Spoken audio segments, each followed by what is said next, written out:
আজকে গরুর গোস্ত আর সাদা ভাত চমৎকার হইবে।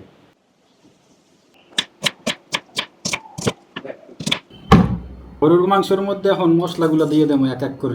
পেঁয়াজ দিলাম, রসুন বাটা, আদা বাটা, মরিচের গুঁড়া দিলাম, হলদির গুঁড়া দিলাম, জিরার গুঁড়া, কয়টা আনাম জিরাও দিলাম, গরম মশলা দিলাম, সোয়াবিন তেল দিলাম। সব মশলা দেওয়া শেষ। এখন সবগুলোর একলাগে মাখমো।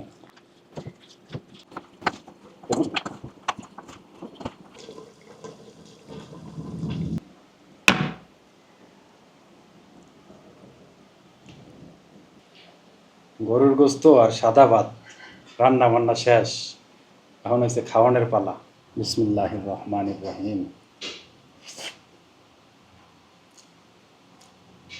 নিজের হাতের রান্না, কি যে স্বাদ!